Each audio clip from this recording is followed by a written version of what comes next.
All right. Nice. We tried that again. Did it, Rush, were you able to pull it off the second time? I think so, yeah. Okay. All right. so proud. Jason, what are you eating? I made myself a corned beef Reuben sandwich. Corned beef Reuben sandwich. Yeah. For those of us who aren't American, Has sauerkraut in it. That's what I know about a Reuben. No, not pastrami, Rush. It's corned beef. This particular version. Yeah, there's usually sauerkraut. I didn't have any sauerkraut, so I just threw on some pickles. So it's Thousand Island dressing, corned beef, obviously, some Swiss cheese, and some pickles. And then another extra dollop of Thousand Island dressing on top and smashed together between some toasted rye bread. yeah, what isn't 1,000? How many? There can't be 1,000 islands in the dressing. Well, in Philippines, I think have a ton of islands. Maybe, but what's in 1,000 island You dressing? brought it I don't back from the actually know. Philippines, did you, Jason? Let's have a look. 1,000 Island dressing is an American salad dressing and condiment based on mayonnaise that can include olive oil, lemon juice, orange juice, paprika, Worcestershire sauce, mustard, vinegar, cream, chili sauce, tomato puree, and ketchup or Tabasco sauce. Worcestershire sauce, yeah. Sounds good. It's a key ingredient. Gives it a little smokiness. So I had So is that I had a bit of breakfast or? it's a lunch. It's a brunch situation. I had a little bit of a weird day yesterday. We made this brisket, which takes like 4 hours to cook, and we invited some friends over. And they were like, yeah, we'd love to. By the way, nice. when we get there, would you mind if we had like a wedding ceremony in your backyard? So Jane and I had to put together like an impromptu wedding ceremony in like, I don't know, we had like 40 minutes or so. It was kind of funny. Yeah, that was my day yesterday.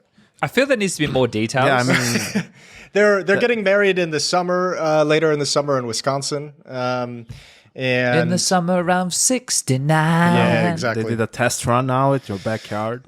They wanted to get the legality of it done, so they didn't have to go back to Wisconsin to drop off like the marriage contract and signed and all that jazz. Were you the witnesses? We were the witnesses. I have another friend who's an ordained minister, and he came over and said a few nice things. And bingo, bango, bongo, 6 people, a few drinks, obviously a big chunk of corned beef. And we had a wedding ceremony. So that was weird. I ran out, got some flowers like 15 minutes before they got here. And yeah, that's basically it. Those are all the details. I think like what happened was she wants to get on his health insurance because she just started her own. Here we go. Her own practice. So she wanted to get the marriage done so she could be on his health insurance And the green card, of course. and the green card, and not Yeah. you're not going back to Wisconsin. 'Cause Oh, he now I wants to know go to how you fucking got the Wisconsin. dressing. I don't know. An impromptu wedding in Serbia is like 200 people. I feel like it's just unheard of. I don't. Your families are too big, Yanko. I don't not- really know 200 So people. People just like to make. It's kind of like you have to. There's like your mother's second cousin. Oh yeah, you have to invite her. You have to invite this person, that person. Well, couldn't be me though, but yeah, it's like the weddings here are usually pretty big and they last a long time. Yeah, people love a good celebration. That's why we've brought Rushley here today, because we love a good celebration as well. Rush, do you care to share anything since last time we've had you on the show? It has been quite a few episodes. I think that people at home have been missing your tones. Did you get married? No. I've been to a lot Not of yet. things, but that was last year. I haven't really got anything. Chat asked me if I wanted to come on. I said, yeah, I got nothing though. So Well, it's been a bought a new while. camera? It's been a while since we had a Get Animated update. I think that channel's kind Wait, of no. yeah, true. Okay, it's We'll kind get of- the cameras it's kind to of play with me, dead. Chad, but maybe get animated. I guess we could hop into that. Chad and I are watching Solo Leveling at the moment, which is all right. Shangri-La Frontier, which is all right. Do you just think solo leveling is all right? I mean, I think it's cool. I think action's pretty fun, but in terms of story, something like Free Run or Apothecary Diaries beats it for sure. It's one of the most popular animes on Crunchyroll at the Well, moment. yeah, well, not on my anime list though, but yeah. Well, it's only had 8 episodes. Yes, I just fear it might be a little overhyped. I think it's good. Don't get me wrong. I enjoy watching it, but I don't think it's the best. That's any. It's the best new anime that's on at the moment, I would say. Well, that's just untrue. What is the better new anime that's on right now? If you say there's free, that is Free fucking Run, Beyond trash. Journey's End, Apothecary Diaries, both of those I think are better shows. I couldn't even get through the first episode of Free Run. It was so slow. Yeah, but you need the action, So I get it. I want to see some biffing and some battling. Now, look, for those people playing at home, it's and great for that. for Jason and Yanko, maybe they'll be interested in probably not watching this, but you never know. Probably not. So solo leveling is about this world. I guess it's adjacent to a regular world that we would live in now. But it starts since like 10 years ago. There was these like portals that opened, and these portals there's dungeons and these fucking monsters and stuff in there. And when these portals opened, people became, are they called Hunters Rush? Yes. Yeah, so and then from that, like they have unlocked powers, and you could be like, you could be an S rank, which is the highest rank, or you could be an E rank, which is the lowest rank, and whatever you become, that's what you stay. Like you can't actually get any more, like as far as your level goes. I wish I could see Jason Yanko's face right now. Right. I don't really care. I just wanted you guys to talk so I can finish my sandwich. Stop fucking eating for know. fuck's sake, dude. Don't talk with like food in your mouth. Jesus Christ. All right, my bad. Keep Even going. if we were This is just good. like on TeamSpeak playing CS, this would be bad. But it's like 1,000 people, thousands With of $1,000 island dressing. millions of people will be listening to this bullshit. Surely not thousands. Surely not. No, millions. For the He's correct millions with tuning millions. in around the world. Let me just get this fucking piece of corned beef out of my teeth. I hope he's got $1,000 island dressing all over his beard. But look, Rush, I actually don't like the way that you framed that. You've come in and you've negged it immediately. Would you say Shangri-La's better than it? What's that? Shangri-La? I don't know about that. I think they're both on the same similar. Then I just think both those shows are not that deep. You know? Not that. Well, I think Shangri-La is good fun. I think Yes, it's a I think fun both of them are concept. good fun. Yeah. Solo leveling's a fun. bit more serious. Solo. I mean, it is, but it's just ridiculous. You know, I mean, it's being serious about something that's ridiculous. So Yeah, it's there's like, awesome it's serious, fight but it's, scenes. You know, yeah, the fight scene's great. Don't get me The wrong. main character, you know, it's basically for any. Well, this is the reason I think it's good for like gamers would relate to it, because it's just an MMORPG and this kid's living the life of that, and he Yeah, was of like a course. massive failure, and now he's fucking shit up on a daily basis, and he has I this need my bloodlust. second awakening, bro. That's what I need. Well, yeah, that is weight loss update. Weight loss update. There we okay. go. Yeah. Actually, I don't know exactly what it is right now. Well, I you haven't think been on the it's scales today.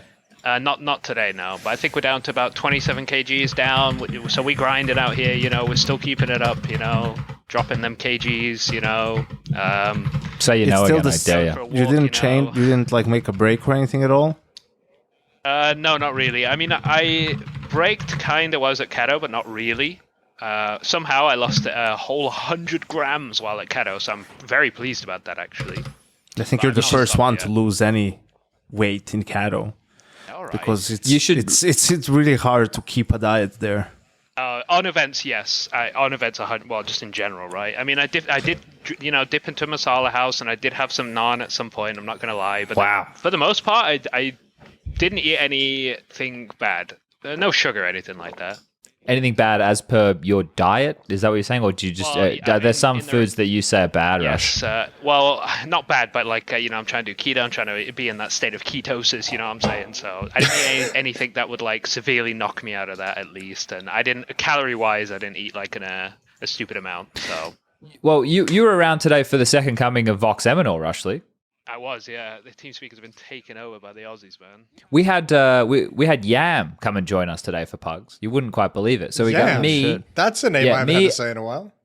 Yam, and JKS Puggin today. We played 5 Faceit games. Was it like the we good also old had days? Pex. It was good fun. It was great. We won all of them. So that was a good change of pace for the Faceit games recently. And it's crazy that like all 4 of us are just over in Europe. It was good fun. That was Jason, my time's coming, man. My spot in the Pugs is Yeah, it's limited. You better get a few good ones gonna come in. to an end. Yeah, but it's been a nice ride. I imagine. yeah, it's been great. It's been good fun, you know, overall. Chad's, well, we've been playing some DayZ though, Rush. we haven't played DayZ. Oh, you've been We've been going- you've been relegated to Place, yeah. DayZ, Rush, have you?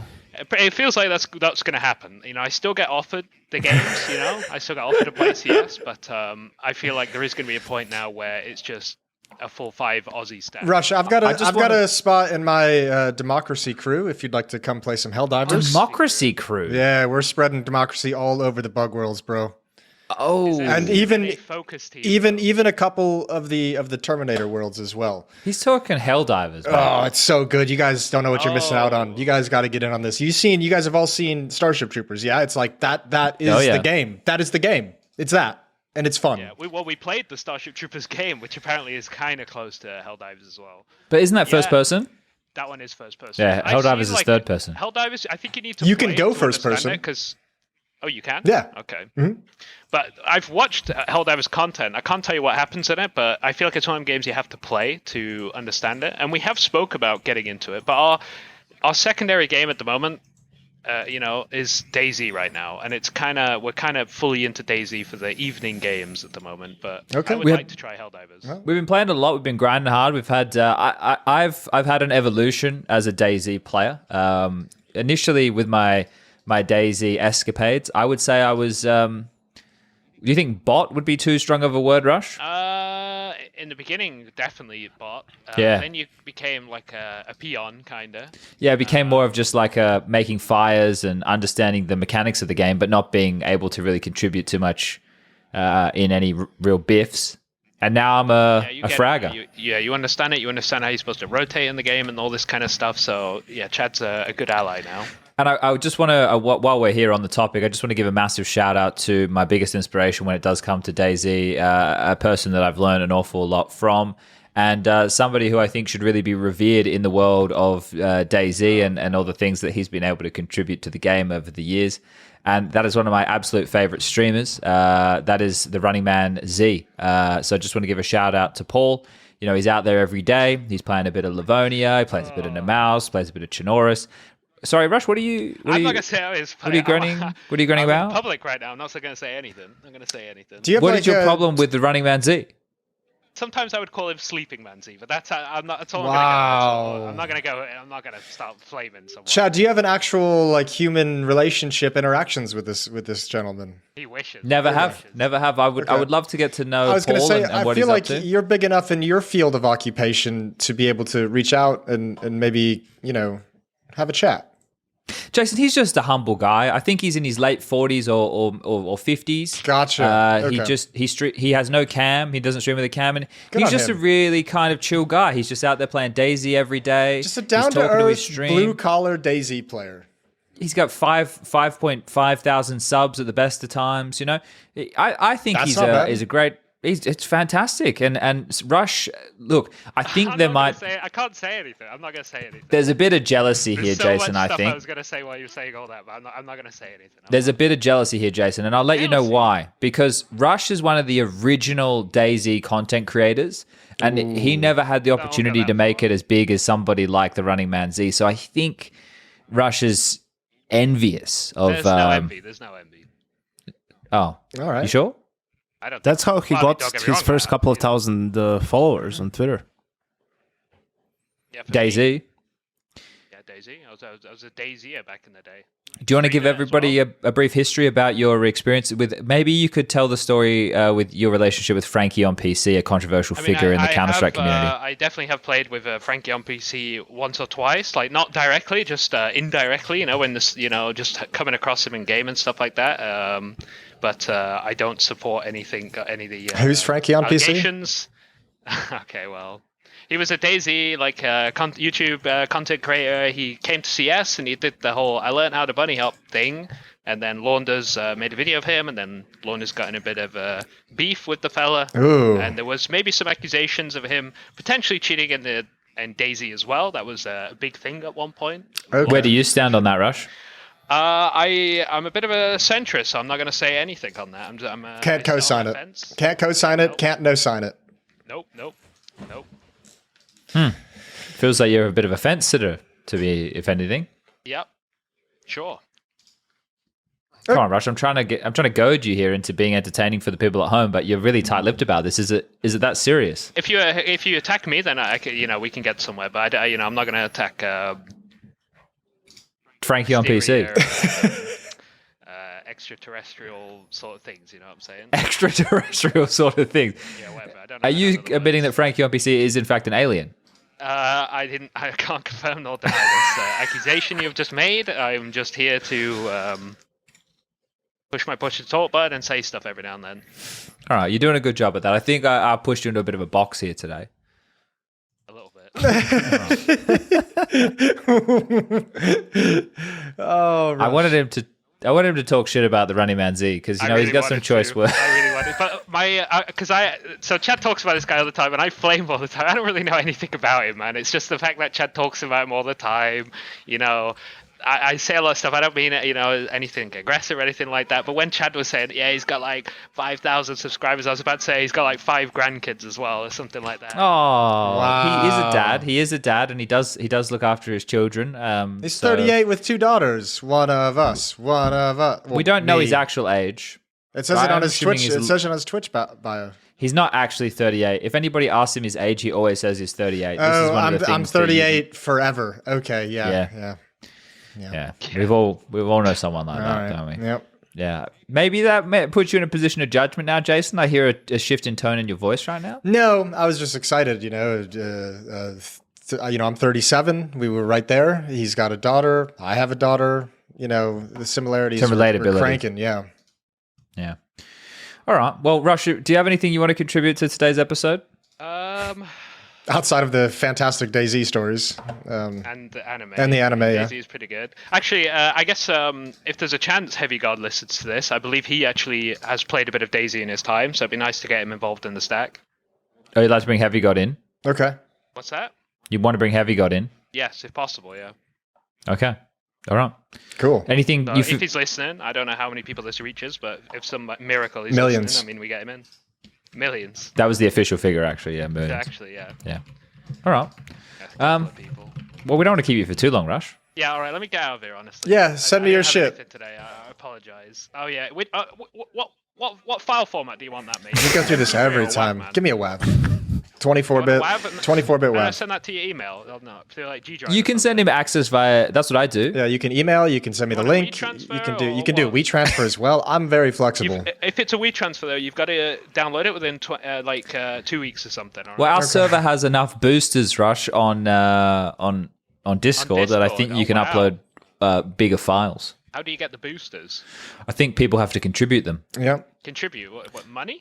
Yeah, I believe it is. Yeah, you can buy them, or you can upgrade to Discord. I think it's Nitro. It's called, and that gives you 3 server boosts per year. What is it? Do you get cash for that? No, so if you get 2 boosts, you get 100 emoji slots, 24 soundboard slots, animated server icon, better quality audio. Level 2 is 7 boosts. You get HD streaming, up to 50 megabit file uploads, custom role icons, server banner. And we're currently at the level 3, which is the highest level you can get to. It's like the S tier in your weird little anime shit. That's 14 boosts. You get a custom server invite link, which we now have, discord.gg/talking counter. 100 meg file uploads. What was it? Sorry. Discord.gg/talking counter. /talking counter. Yep. Okay. Highest. All this sounds great for Discord. Yeah, highest quality audio, animated server banner, 300 video stage seats, and more. I don't know what stage seats are, but we haven't really investigated. That's pretty cool, actually. You know what? I might actually join this channel then. Oh, cool. I appreciate that. That's nice, Rush. That would be lovely, I'm Rush. peacing out. Yeah. All right. Well, nice. Anyway, I'm peacing out. All right. Have a good rest of the show. Thanks, Rush. All right. All right. Bye. All right. See ya. Bye, man. I How do did I try leave Discord? How do I leave Discord? Click the disconnect. little phone. It's a little the phone down the Phone? bottom. This one? Yeah. Yeah, that's the one. Jesus. I really tried to get him to lash out today. I couldn't get there. Yeah, I you thought couldn't I had rile done him enough up. prepping. Yeah. Thought I had him, but I didn't have him. He didn't lash out. But I think there that's have been a few covered for things. today's episode, though. The lashes. Oh yeah. Well, that's the thing. Coming into today's episode, I wanted to try and bring Rush in as a bit of comedic relief because we don't know which direction we're going to go here today. It could be a fun one. It could be a serious one. It could be a bit of both. Hopefully, it's very enjoyable. So I want to get a bit more housekeeping out of the way before we get stuck into the bits and the bobs. Jason, Yeah. There's a new channel on Discord called Fantasy CS Major TBA. Indeed, there is. So we have gone out and we have procured a partner in the form of BitSkins, who will be giving us some prizes, $1,000 worth of gift cards to BitSkins for this fantasy contest. So, I'll update it in the channel after this is all recorded and everything. But it's going to be $250 for what are the new stages? The opening stage, $250 for the elimination stage, and $500 for the playoff stage. All goes to the winner of each stage of fantasy. So Are we doing it at HLTV Fantasy? HLTV Fantasy, yes. I'm going to be creating the league after this as well. Okay. So yeah, threw up a fantasy channel for that. We're going to see how it goes, how many people get involved, but just a cool way for people on the Discord to win some prizes. For Do they have to be in the Discord as well as participating in the league, or can they participate in the league and not be part of the Discord? I mean, look, they can participate in the league and not be part of the Discord. However, I will be announcing and giving the things away on Discord. So if I can't find you in the Discord channel, that's going to cause a little bit of a situation. Why would we give it to people that are just in the league? They have to be in the Discord. Yeah. Okay. Yeah, that's good. I like it. That's a good qualifier right there. Yeah, that's a good qualifier. I said that in a a very roundabout way. Yanko got right to the point. You need to be in the Discord to win the prize. That sounds good. I like that. All right. How many people do we have in our Discord now? We're up to like 1,400-ish. Damn. That's pretty cool. We've got some regulars who are chatting in there all the time, and lots of people asking questions, and I don't get to all of them, but whenever I'm feeling a bit frisky or I'm bored or whatever and I see some, I'll answer some of them. Some of them are interesting. So it's also, you can see with some of the questions as well, what type of perceptions people have on different things. So that also kind of helps us know what we should talk about, or maybe we should rehash topics in the past and try and give people the information they might require regarding different bits and bobs. Again, I'm going to say bits and bobs 3 more times. Bits and bobs, bits and bobs, bits and bobs. I think I've had too much coffee today. There's no such thing. I think I didn't have enough. There is such thing. I'm a bit hyper right now. I could use another. Are you tired, Yanko? I don't know, a little bit. I had to get up early. What happened today? To take care of some stuff, just some boot camp related things, get a haircut since I just got back from like a mini holiday. And yeah, nothing like too crazy. I got to see the G2 boys in the boot camp. They've been grinding hard, playing a ton and stuff. I might be able to do another like sort of mini interview with someone from the team before they leave, since they're here, since they're only playing the elimination stage. So we'll see Furia is in there, but they were all holed up in their room, also grinding hard. So yeah, mostly just some stuff like that, trying to figure out. Wait, Furia is at your space? Yeah. I thought that they had a place in Malta. I did too. Yeah, I think they do, but I don't know what the... I think it might be the amount of days they can spend there, so they're not trying to overdo it, potentially.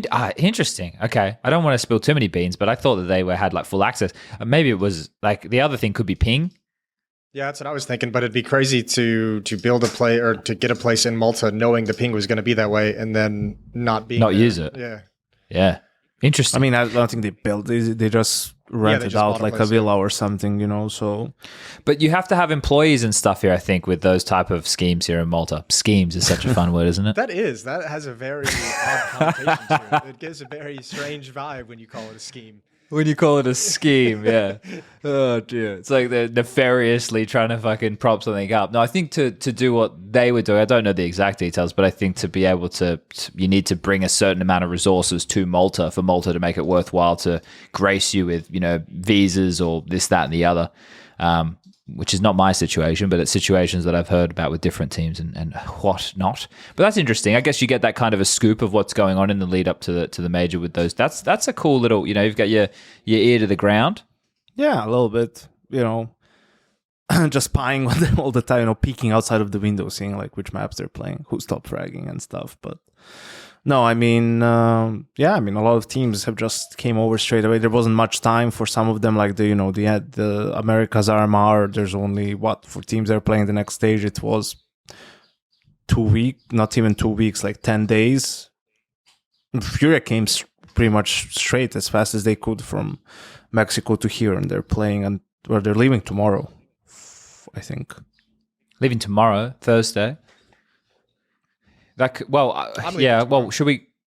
Yeah, that's right. But you have a bit of a further distance to go than they do. True. That is very true. We're not flying in. Like I think me, Henry, and Alex are all flying on Friday. We're on the same flight. It's like late. Yeah. I'm trying to maximize my amount of time at home. To be completely honest with you. That's I do enjoy being inside my apartment. I pay a decent amount of rent for this. It's nice to sit inside of it. But should we address the elephant in the room? I think we should get it out of the way. I'm not flying anywhere. No, but Yeah. I think for me it was just like, because first it was Antwerp, which was like kind of, even that one was surprising to me because again, like, I don't know. I think it's just wrapping my head around, what could be the reason for now the third major in a row, that I'm not even being asked to do it. Because every time something like this happens to me, I just like look inwards, really, in a way. I try to, once, even though I continuously just try to get better at my job and the things I do, and the weak points and whatnot, you just kind of take a deeper look, I guess. Same way if you fail a tournament miserably, and then you take a deeper look at what's wrong. But I'm running out of ideas.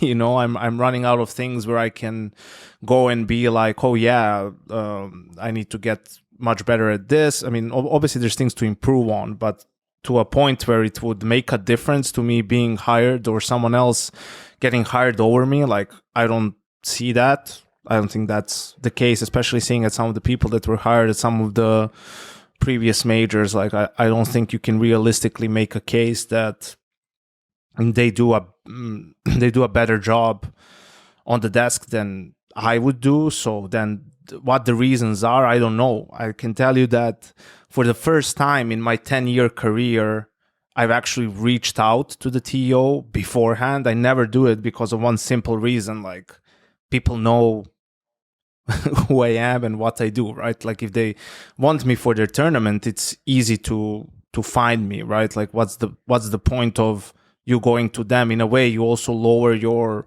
value and make it harder to negotiate because you're, seeming a little bit desperate. But I reached out to PGL. I sent an email in December, just sort of trying to figure out what their plans are, or if I'm in their plans, because, also with the Perfect World Major being the second one, I think they're going to play a big role in that one too. And, to be missing like 3 or 4 out of the last 5, something like that, sounds crazy to me. So I sent them an email and I never even got a reply. I even pinged them in January about it. I never got a reply, which is like kind of shocking to me, really. Just if, on any level, if, if I don't know who emails you, kind of like the least you can do is even send a bullshit answer, right? Like something, whatever.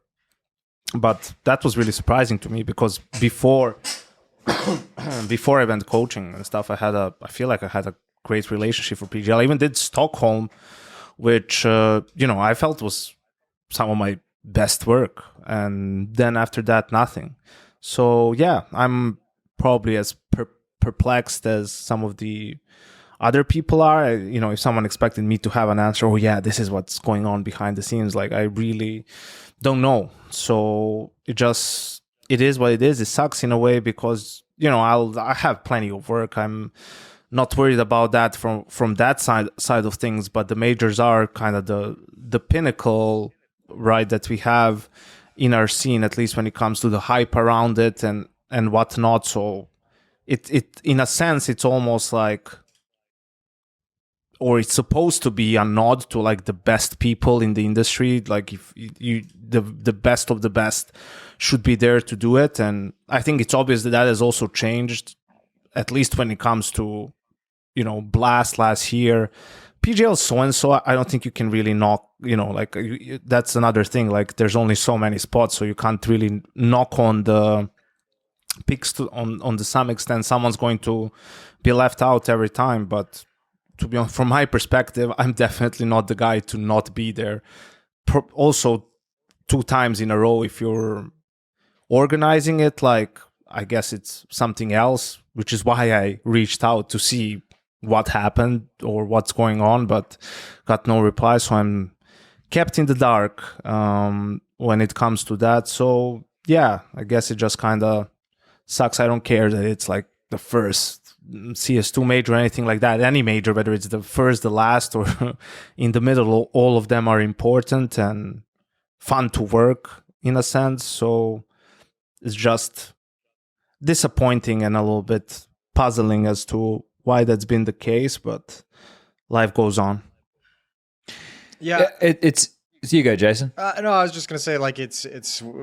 I mean, the worst part is the like not knowing. Like that's always the worst when you feel like you can't even get a response or just some kind of a conversation to see if there's an issue that you can work to rectify, if there's a misunderstanding between the parties. And I mean that's probably the hardest part of everything is when you just can't even have that conversation to even close the gap or and like you said, there's only so many things you can do to improve your value. So if it is like some issue outside of your actual work, it's like, if you don't know about it, it's like, how do you ever fix it? So it's just such a weird limbo position to be in. Yeah, it's an odd thing with what we do, right? Because in some way, a part of it is who you know.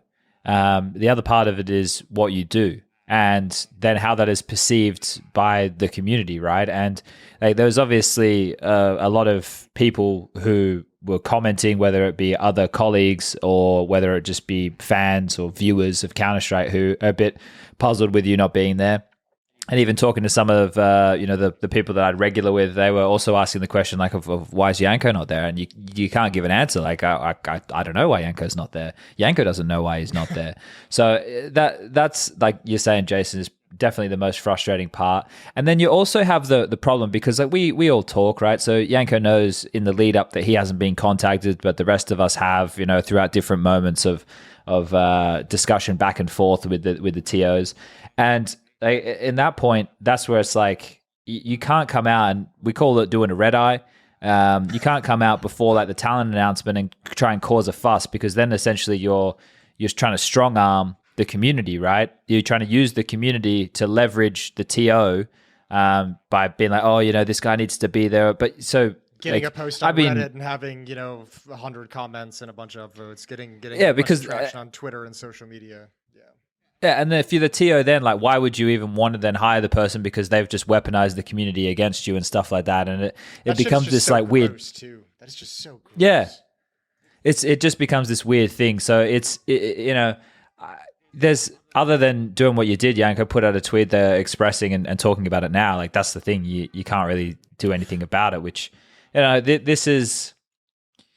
this is the top of the game for everybody, right? Like the top, like this is where the best Counter-Strike teams are going to compete. It's the highest prestige, and this is what everybody wants to watch and everything like that. And it's what everybody wants to be involved in, no matter what level they are involved in Counter-Strike, right? It's one of the goals for people. And you bang on. It's not like you don't have work. You've got plenty of work. You got other things going on with the boot camp space and stuff. So it's not like you're hard up for cash. Like this isn't something that you need to keep yourself afloat. It's because you want to be there. You love what you're doing. Yeah, it's just.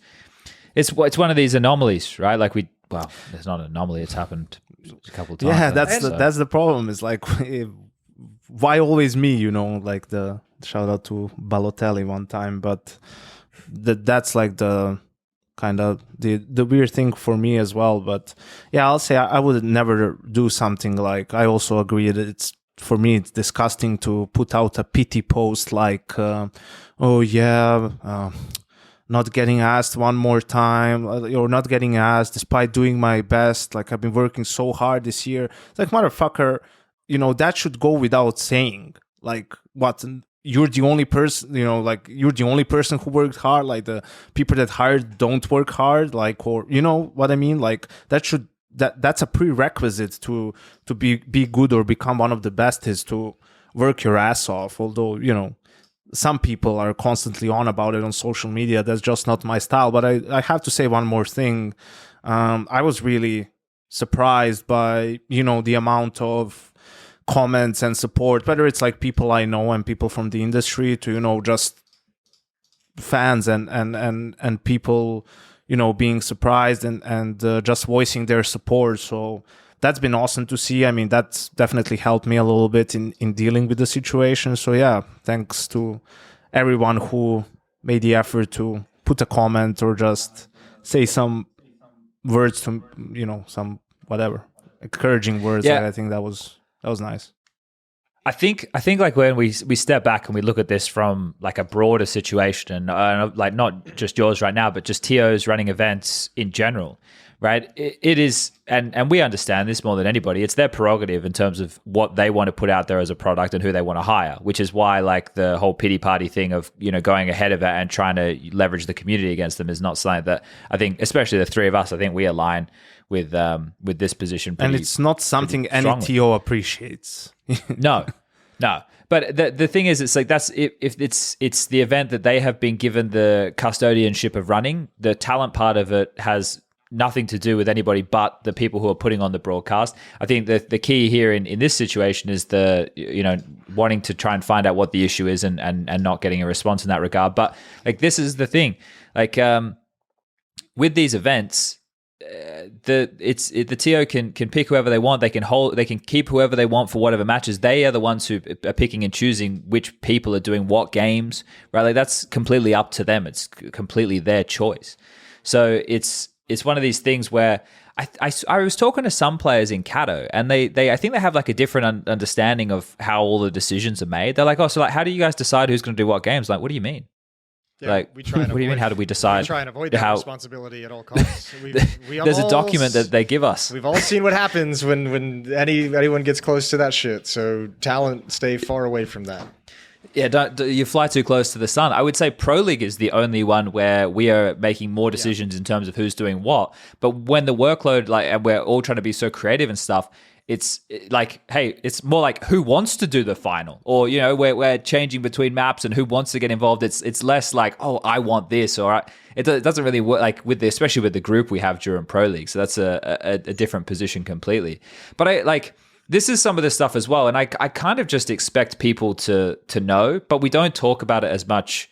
And there's a reason we don't talk about it as much, because we would just talk about it every fucking week if that was the case. But like what we do is jobs.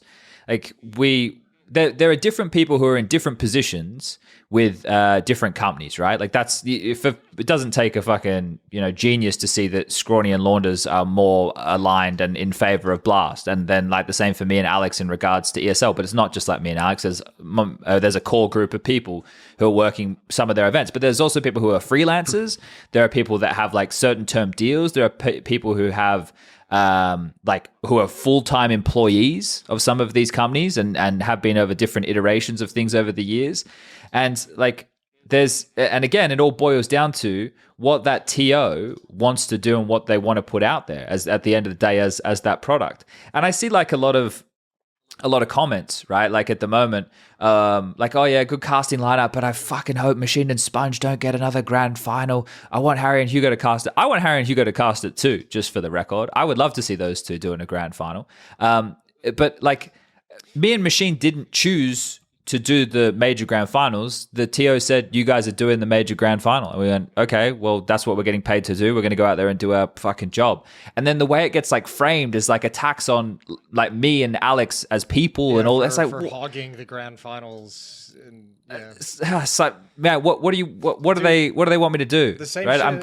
The same shit happened to Anders and Semler back in the day as well. Like when they were like the top dogs in like early CS:GO, was like the same exact stuff. Was like at a certain point in like 2016, it just like shifted, and everyone was like fucking annoyed and pissed at them for taking all the grand finals away from other casters. And it's like, guys, we just get told to show up for which games. That's it. That's how it works. Yeah, and I think like one of the things when I work for PGL, like I'm trying to make life as easy as possible for everybody there. It's not people I have the same type of relationship with as somebody like ESL, right? Where I'm like Sebastian's awesome, like the producer there. I think he's great. I like working with him, but I don't have almost like company wide throughout different departments. So I'm there. I'm not trying to cause any issues. Like the shuttles at this time, make sure you're on time. You don't want to be like, but that should be general. But like if it happened with ESL that I was a little bit late or whatever, then I don't think it causes many dramas. Whereas like PGO, you there, you do your job, you make sure you're in line. You're not saying boo to a goose type thing. So it's like, it's one of these things, the talent world, which is, I don't know. There's obviously politics that are in play, right? It's something that is not always just going to be a merit-based thing, again, because like I think it's subjective. There's different people who do their job, the same job, and they do it in different ways, right? And they deliver different things. It's one of these scenarios that I I want to say that the viewer is not always going to be happy with how things are because they seem quite fickle in that regard. But I guess that's, again, a minority that are vocal and talk about it. Yeah, and the vocal ones are always the people who are unhappy about something. So it's mostly That's true. the negative comments that come out. Because if you're cool with everything that's going down, like there's no reason for you to hop on a forum or hop on social media and really say something. It's the people who want to bitch that come out with it. And I mean, that's true. It should kind of go without saying. I imagine, I'm pretty sure we're all in the same boat, and I'm pretty confident. I know the other guys are as well. At this point in our careers, having done this for, 8, 9, going on 10 years now, like all of us have done huge grand finals, and all of us, no one gets pissed off anymore if they don't get a final. We're all happy.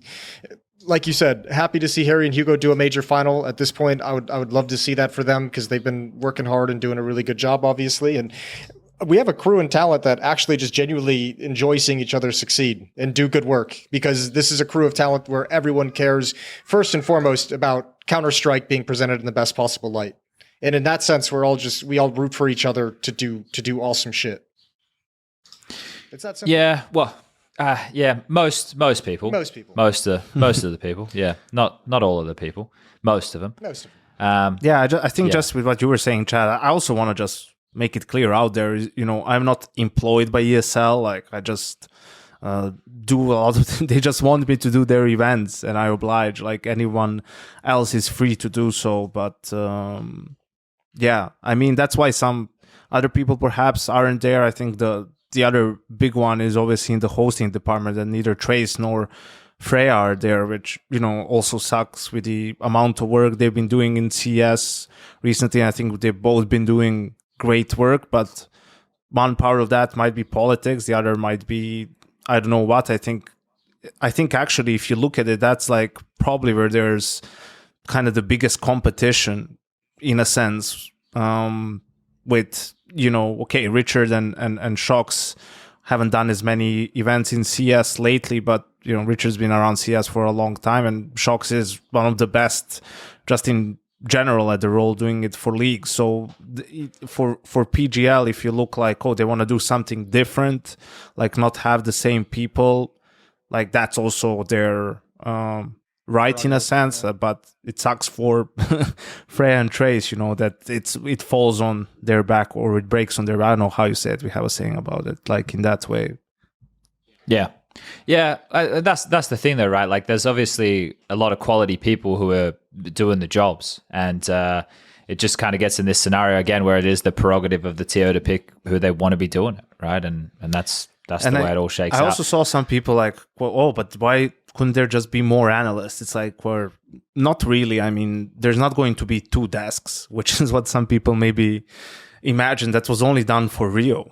And that was ESL doing it, and they also do the same thing for Cologne and Cato for the groups and for the play-in stage, right? Because it's the most prestigious events, and you want to give all the games and all the teams the justice of being presented in a proper way. But no one else does that. Not for majors, not for anything else. So with 4 analysts and 2 desk hosts on only one stream, you have 2 full rotations, and that's all you need. Like, 3 people do one half, other 3 people do the other half, and you make some rotations with the people doing it, and that's it.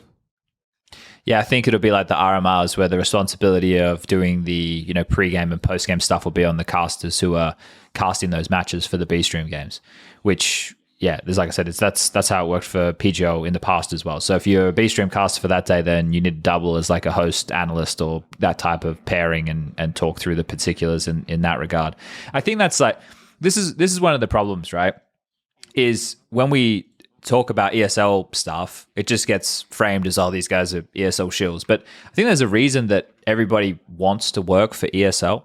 Like, because at least, the people who are regularly doing the talent work is because they, I think, first and foremost, have some of the highest quality in terms of the conditions for the talent, right? And the availability. We work a lot with them, and production in terms of what we're going to try and deliver as a product, or how can we innovate, or even just simple things. Like, I think it was like a year and a half ago or whatever, Carmack finally got around to sitting down and asking us about what like the dream caster setup would be. And the caster setup, like people at home, they probably see us, oh, we're talking about this caster setup on Twitter, or it's in a video, or whatever. And I don't think they understand how much easier and how much better that I can do my job when I have a setup that facilitates being able to see all the information in a clear, concise manner, well displayed, not having to sit hunched over looking at a screen that's sort of like 45-degree tilt with fucking glary bright lights and I can't really see it, and I'm doing that for hours on end and I'm fucking wrecking my back. Like, things like that make my life amazing, and it's feedback that they've taken directly. I drew up like a diagram of what I wanted, and they essentially came out and made it. I was like, can we get standing mats? They're like, yeah. Can we get these desks that go up and down? They're like, yeah. It's like, fuck yeah. Like, amazing. So I think, there's well, and also they're in Counter-Strike so much, and their circuit is so well established already that they're kind of invested in making those improvements, and they're invested in making things as good as they can for the people that work with them, because they have a circuit that's been around for 10 years and is going to be there for another X amount of years.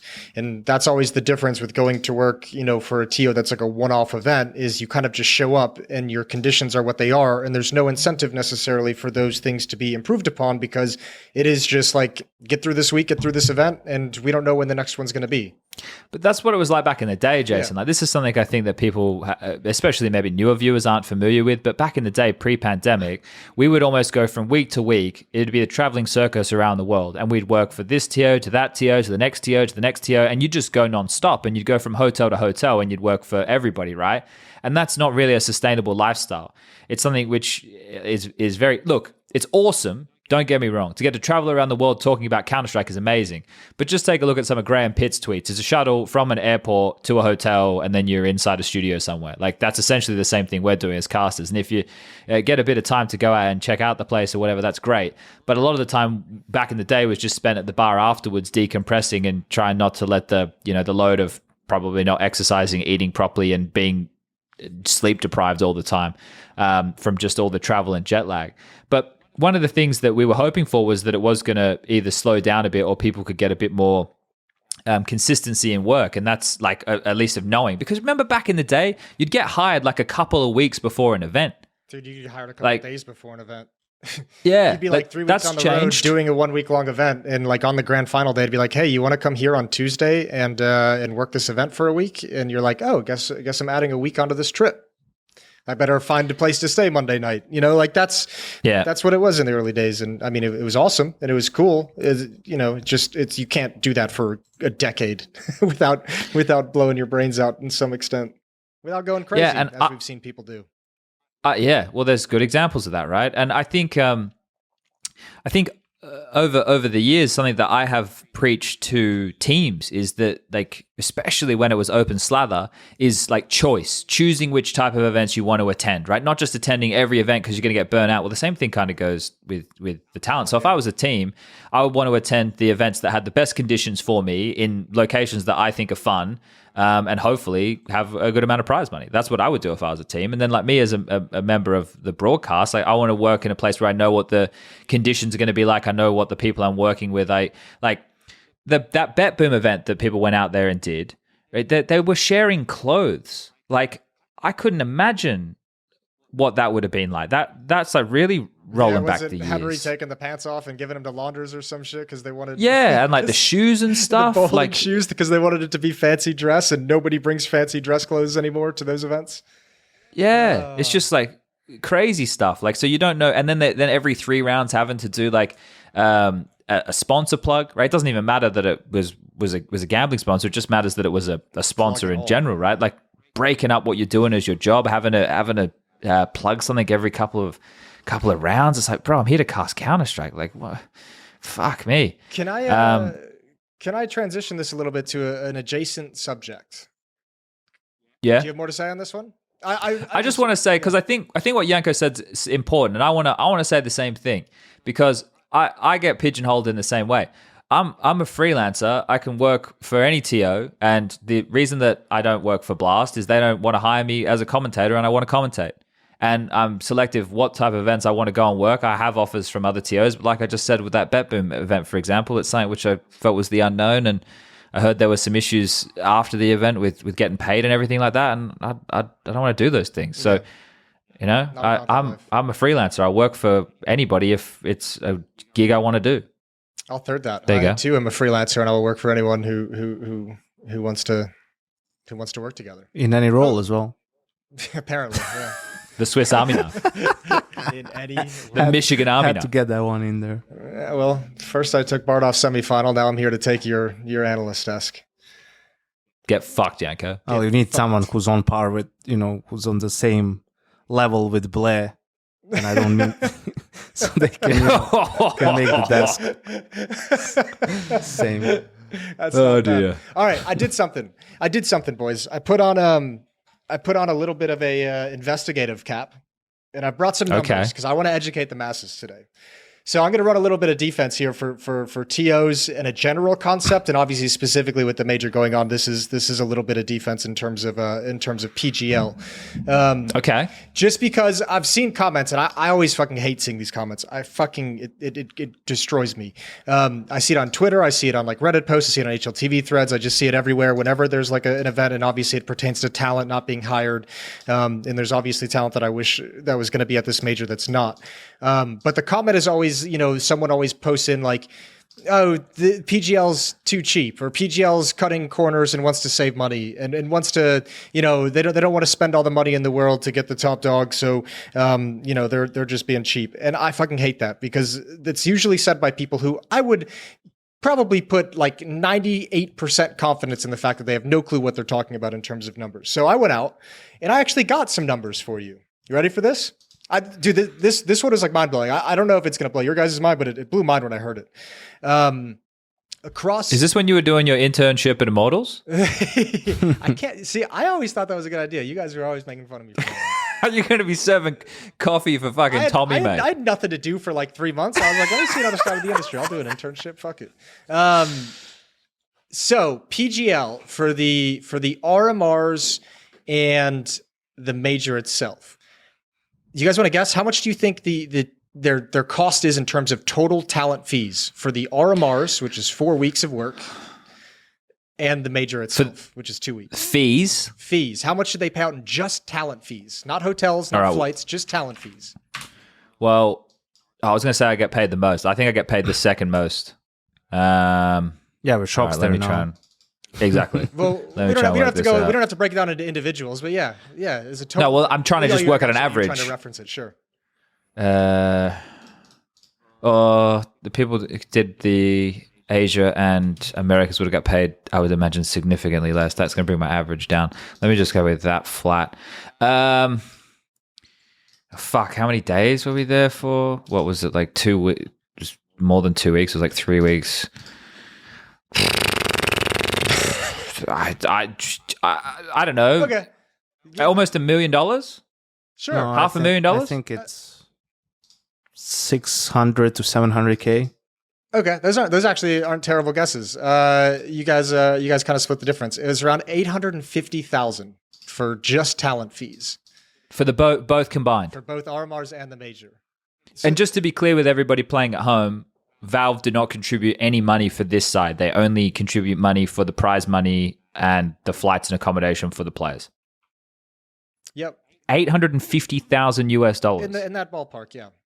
So for essentially For what just we're talent fees. talking, and then you add in travel. Jesus. You add in PGL gives every member of talent like Stipend. Uber Eats stipend per diem essentially to pay for food. So there's that for every single member of talent, both at the RMRs and at the major. Hotel costs we were in Romania doing the EU RMRs for just over 2 weeks. We're going to be in Copenhagen for just over 2 weeks in a very nice hotel. very nice hotel.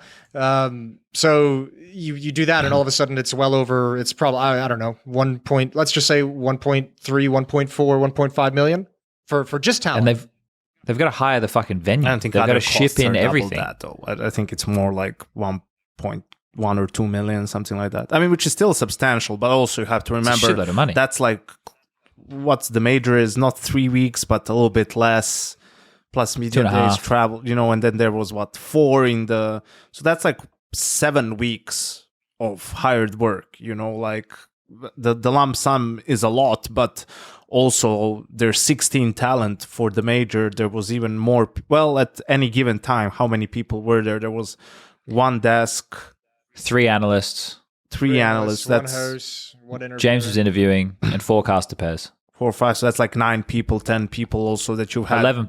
11 people for 4 weeks, right? And then 16 people for 3 weeks. But yeah, I agree. I mean, I think obviously I'm looking at it more from like this side, but probably for 98%, like you said, Jason, this is going to be like a shocking number, right? Like I can't wait for the articles. how much the cost is just for talent. And that's just the English talent as well. And that's well, I think they Well, sell which the I rights guess- to the foreign language, so they don't actually yeah. pay the fees. Yeah, That true, all gets true. contracted out. But like I hate seeing I hate seeing people say that, you know, PGL's being cheap or TO's being cheap when they're forking over $1 million just for one aspect of putting on this show. It's like such a crazy thing. And like the only thing that keeps me not from like just getting like furious with people is like it's just ignorance. It's just like straight up but- ignorance and not understanding. Yeah, they don't know. Yeah. So that's why I went to do this. I was like, let's actually get the numbers. That's a shit ton of money. There's no world in which that is considered being cheap. There's not a single world in which I can call that being cheap. I think you can, well, except for me personally. I mean, Well, I don't think they're not. No, yeah. No, I mean, I was going to say PGL in general, like, was always doing a great job in terms of gathering talent. You know, sure, you can always look to, you know, maybe a caster pair, not for this one though, or in the hosting, you know, something like that, where someone also gets left out. Again, mostly like me and Trace, kinda, but outside of that, like, it's never been fewer people than necessary. Really, like, there's 2 shifts for every role, which is you don't get that at some other events. So I think it's kind of silly to be trying to make a case for them that they don't get like the best talent available. I think, you know, you could argue that the Stockholm lineup was maybe even the greatest you've had after some of those early ones, but I think because of how long CS has been around, you got some of the guys who were there at the very start, some of the guys who came up later on, combined all that together and had a pretty great lineup. Yeah. Yeah, okay. So that I think you're bang on, Jason, in terms of, right, like the ignorance of the viewer not understanding, and they don't understand a lot of these things, though, right? And that's another question. Like, is it even something that they should be aware of, right? You've obviously made them aware of it, and I'm not even joking with the articles. You know, someone like a fucking TMZ is going to write some type of an article about that. Moses says $1.2 million for talent 1.5 costs at the major and RM. I don't know if 1.2. I'm just guessing on the hotel. I didn't get a final number for like I just know it's well, but you said well over 850 for the for the 850 rates. For the rates. Yeah, right. Someone's going to fucking reverse engineer that and try and work it out. It's a lot of money. Like, that's a huge chunk of change. But that's the thing. Like, you think you're going to have 24 teams. You're going to have 24 teams at these hotels. You're going to have, obviously not at any given time, but you're also going to have prac rooms for 16 teams at any given time, which you're going to need to have 6. I don't know if PGL are going to give 6. Maybe they do. Maybe they don't. I'm not sure. Let's just assume that they do. So 6, because there's a PC for the coach and everything like that, right? So high-end computers, they've just upgraded their PCs, right? Whereas... Yeah, we were talking about this, and you mentioned it before with like ESL, for example, and Blast the same. They're running more events within the calendar space, so it makes sense for them to have like this type of gear. It's just tailored. They just have stuff for Counter-Strike, right? That's true. Whereas PGL, they're not running a lot of events right now, so for them, this type of investment is a huge and a big focus one towards the major. And the other thing that always drives me nuts is seeing people making these comments and like saying it's fucking subpar or whatever. It's like, but. And I know this isn't all up to the TO, but they're obviously running a standard of an event which brings the fucking viewers. I know that it can be down to the games. I know that it can be down to other details, right? First one back from the pandemic and stuff. But they're hitting the metrics that they need to hit, right? So like that's the thing that if I was a TO is speaking to me, like we're doing the job. Like if you have one and nobody tunes in and it's like, that would be a problem. But PGL never seem to have any issues in that regard. They tend to be breaking the records or setting the records. Yep. So I that's the thing, Jason. You're right. It is from ignorance, and it's difficult to get upset with people who say that because they don't have any idea. And it's up to us to educate them, and that's what we just did. But I think also you have to imagine how much money they make if that's like a cost, that they're obviously willing That's to a pay, good point. right? Like there's so much coming in from sponsors, especially for the majors, right? Gambling ones, obviously theirs is GGBet, right? Isn't it 1xBet? Or 1xBet? One of the two. It has to be like one of the two. So those rake in, I think those are worth like a couple of million for sure, the sponsorships. And Display? yeah, I don't think that one's worth a couple of million. But I bet that one's worth a decent chunk of change. I'm not gonna lie to you. I bet that one brings in a little bit of bacon. Display. Yeah. and I think We had them sponsor Hadra TV confirmed for one episode. I think I said cunt, and then they stopped sponsoring it. I will say though, like that's fine.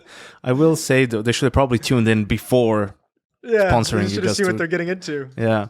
But I think like whether you break the viewership or not has nothing to, it only has to do with like the games you get, like with the matchups, right? Like that's the only thing. And a little bit, obviously the time zone in which you're in, so that that's the true. biggest amount of your audience will be able to watch that particular game. And it has to be probably has to be a game that involves, unless it's like a grand final or something like that, it has to be that involves like a big organization as well that people just follow, whether that's your Navi or Phase G2. Phase G2, right? Maybe even Furia because of the Brazilian support.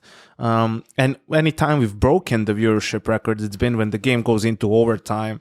And the reason isn't only that it's close, it's that it's obviously extended by the overtime, so other people get to tune in because they see all the hype on social media, right? And then they want to be a part of it and kind of experience that moment. So that's basically all it is. You could never have expected the Paris Major to break any fucking record when the games were all dog shit in the playoffs. You had like teams outside the top 30 in the playoffs. There's nothing in this world Blast could have done to help the viewership at that point, right? Like it's always going to be about the games and the teams and all of that stuff. And PGL, had a little bit of luck in terms of some of those matchups in their majors and also the timing of it. I mean, they get the first one after the pandemic. They get the first one in CS2 now.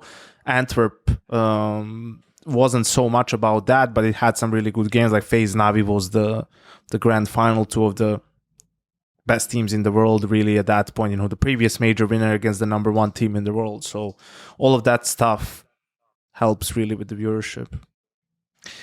What do you do? I was doing Hadra TV confirm last night, and I was did up the questions, and I think I saw this on Reddit or maybe I saw it on Twitter. I don't know where I saw it, but I made it one of the questions. And the last 7 major grand finals in a row have ended in 2-0 fashion.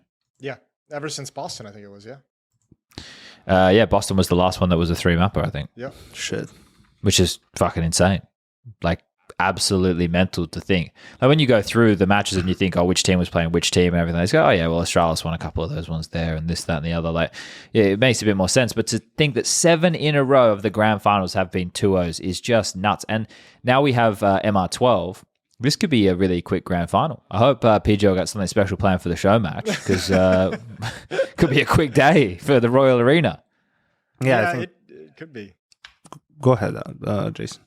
No, I was just going to say it's going to be interesting because I think everyone started having conversations as we've seen how quickly BO3s can go now with MR12 like that. It's going to reignite the conversation around should we start having 4 BO3s a day. That or BO5 finals comes right back into the mix. Like, why not? If a BO3 can last, an hour and a half, 2 hours, like why wouldn't you? Why wouldn't you consider a BO5 as well? Yeah, I think you can at this point. Obviously, the first thing that needs to be taken care of is the best of ones. I mean, that needs to go. I feel like in this format, it's just kind of embarrassing, to be honest, that we still have it. Like, there's so much on the line, even more so at the RMR than at the major for a lot of these teams, where, I just don't think it's great. But we touched upon that when we talked about the formats for the RMR and all that stuff. I do want to just say something because Messi also, Graham Pitt, did message me, shout out to him, listening to our episode, saying that when we talked about it, Valve did actually update their ranking system in like November November 3rd, where they increased the LAN factor from 0.1 to 1.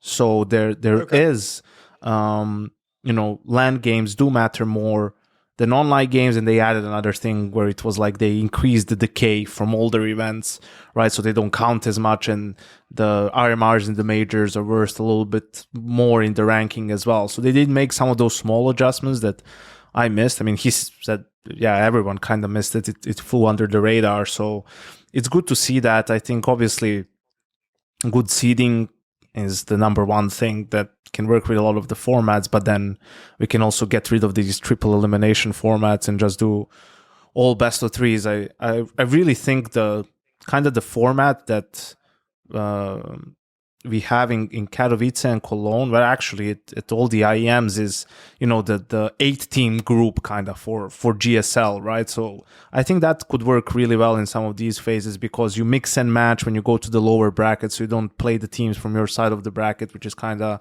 all right. So you don't necessarily meet the same team twice, or if you do, it's going to be at the very end of the lower bracket. So I think that which is worthy of a rematch. Yeah, exactly. So I think that could be really cool. I hope that Valve, I might even fucking come up with try to write down an email or something to reach out and suggest a different format or something like that. But I think that's also hard until we hear how the circuit and if and how it's going to be different next year when it comes to the RMRs and all that stuff. That's the kind of shit that can be so frustrating too, though, because I wish this is one of those areas where I guess you just have to accept the good with the bad in a way where it's like Valve just kind of suck at that messaging, because that would have been great information to just be made public. Hey, we've adapted our rankings, algorithm, whatever. LAN matches went from this level of importance to this level of importance. Why not just put that in an announcement somewhere? I think it just falls on us, though. Again, this is the thing. We've been having this conversation 10 years of condensation. Yeah, condensation, Jason. Yeah, not condensation. Yeah. Since 2017, right? About Valve and their hands-off nature, and that's where I think it falls on us or members of the community to echo that. Valve get their marketing done by the community, right? They literally just tweet Counter-Strike, and then fucking before you know it, hundreds of thousands of people are tweeting Counter-Strike, and it's gone viral on Twitter. So I know what you're saying, but let's stop bashing our head against a brick wall. We're getting a bit old for that, aren't we? We should protect our soft, squishy heads and just get on with it, I guess. All right. No, cool. I'm not having a dig, but it's what's the point? Why they're not going to change? You're right. It is just one of those things where it could have just been such a small little line in one of any game updates or one of anywhere on. They could have that's all I'm saying. They don't even put all of the patch notes of what they changed in the game. They're playing fucking psyop games with us at the moment. Warfare at the Valve office. And they're winning. Yeah, they are fucking winning. That's for damn sure. They're definitely keeping us where they want to keep us, but. Yeah, that's a big positive. Did you guys see the tweet from ESL the other day? It said that they hadn't updated their rankings and there'll be more news. I want to make sure I'm not paraphrasing here because it might be important. Where is it? They tweet a lot. Today's update to the ESL World Ranking has unfortunately been delayed until further notice. An update will follow in due course. Thank you for your patience, right? So they tweeted that on the 11th, which was 2 days ago. I mentioned it last night. I was like, maybe that means that they're binning their rankings. And I got a message swiftly after that saying we're not binning our rankings. So I was hoping for a little while there we could be done with another ranking, but not the case. They will be keeping their rankings. I don't know what's going to change, though. We are not binning our rankings. I like that. Yeah, I thought maybe we'll get rid of it. We'll just use Valves. It'll be all right. Everything could be fine. But no, they're not getting rid of it. So that's a quick clarification. Not that I had anything to base the binning off of. I just went, that could mean they're getting rid of it. Yeah, maybe we don't something need 5 like that. rankings into the scene. Oh dear. Yeah. Should we want to get into a little Counter-Strike conversation? Talk about some of the matchups in the opening stage? Well, we've been in orbit of Counter-Strike for sure. Yeah. I think we can have a discussion. What is the most interesting thing for you guys going into the major? Obviously, there's the matchups that we could get into the nitty and the gritty if we want, but looking at it more big picture is something that I would be interested in having a discussion about. I think there's a couple of very cool underdoggy teams that I think can do a lot of damage The dark horses. Two in particular, I think, can be really, really, really cool to see them make deep runs. That would be the Mongols. Lin Vision and obviously. Mongols, of course, Jason. Yeah. The Mongols, and the other one I like a lot these days, just from watching them at the RMR and in the Showdown, was Saw. Saw? Okay. I think Saw is really cool. I would love to see them do damage. I mean, one of those events was online. They did go 0-2 in the RMR in qualifying, and then qualified anyways, rattling off 3 in a row. And we haven't seen too much of them on land, and this is a relatively new pop-off from them. But, dude, they play really cool Counter-Strike, really smart Counter-Strike, really just fundamental Counter-Strike. And then they got guys like Arazdoce was incredible during the Showdown. Him and U-Jerks were incredible during the RMR. Story's really good with the AWP. Like, I think this SAW team has some potential to actually cause some upsets. And I'm hoping they're knocking on the door of the playoffs come elimination stage. And I hope they're in a position to have a real shot at making the playoffs. You first of all, you want to say you just have him like going through the opening stage straight up.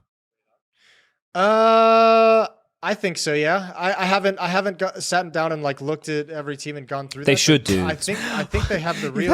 It's been 10 seconds when you said like you want to see them. Oh, they can maybe make the playoffs, and then I ask you, can they make it out the first stage? Now you're back on your fucking little fence, aren't you? No, I just haven't actually like sat down and like I haven't like done pickups. I haven't looked at the matchups. I haven't looked at all the teams that are Yeah, but I mean, they play Koi the first round. Yeah, they're gonna win that. What do you want? I don't know. That's an Iberian matchup. Yeah, there's a bit of sauce. I like how they couldn't they couldn't make it for so long. Then they both make it and they play each other, which is I think they'll like because someone has to win in that game, and that means one of the two teams will be 1-0. So yeah, it's going to be one of those where obviously you hate to lose that game, but you'll be happy that it was those guys that got the win at the very least. Well, here's all the teams in the opening stage for everybody playing at home. We got Cloud9, Eternal Fire, Ents, Apex, Heroic, Nine Pandas, Saw, Ecstatic, Amcal, Koi, Furia, Imperial, Pain, Legacy, Mongols, and Lin Vision. Right, so those are the 16 teams within the opening stage. I think Saw, for me, definitely fit within one of the 8 names that should be making it and progressing to the elimination stage. I think things were pretty wonky over there with how it unfolded for the Americas. So there's some interesting teams who got through. Like Pain, for example, if you take a look at their run, you can only play who's in front of you, of course, but they beat Legacy in their opening game 13-2. Then they beat Red Canids. Then they lost to Imperial 2-0, where they got owned 13-5, 13-4. And then they beat Odic. Jason, can you name a member of Odic? No. Turtle and Woody. Turtle. Cool. Yeah, but those are the only 2 names that we would know. So it's one of these things where Pain come in and there's Biggie Zero hype, right? Like I'm still with you there. I think NQZ, we saw a little bit from him, and there's some other more interesting names like Lux that I would say that I've heard some things about. But overall, they're not a team that I'm sitting here going, oh shit, these guys should be majorly threatening. But maybe they will be able to cause upsets. I think, like if we're staying on the Saw discussion, I agree with your sentiment, Jason. The FTW core, U-Jerks, Arazdoce, and Story, I think they all came over in different points to join Muterus and Just.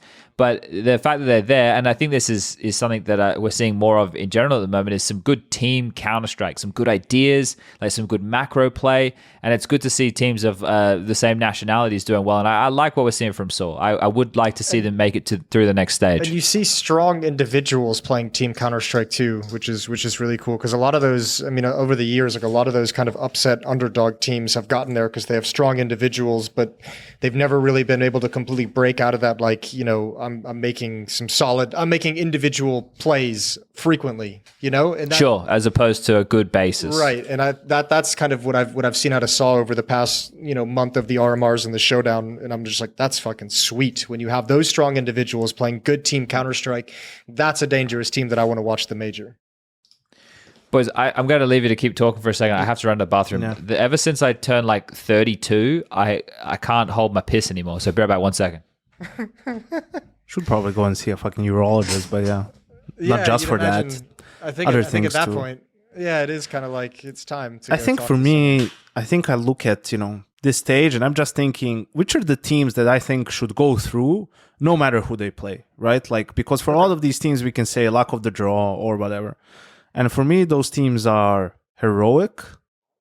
I want to say Cloud9, but bro, it's like fucking, they've let me down so many times, right? But Cloud9's going to be fine in the opening stage, I think. Let's say Cloud9. as well. I want to say the Mongols. Fuck it. I mean, Yeah. they've been playing really well. I want to put them in that group. I want to put Eternal Fire there too. But those That's two another play cool each other in the team. first game, right? So I don't know how the fuck that's going to work out. If one of those teams loses, then you have one more upset, and then you have Eternal Fire playing Saw in the 0-1 or something like that, and it becomes hard. But yeah, I want to put both of those teams in there, and I think that's probably where it kind of I think Furia too, because they played Legacy in the opening game. I think they'll beat them this, especially because it's a domestic matchup. Furia is usually pretty strong in those. So I've given you now 5 teams.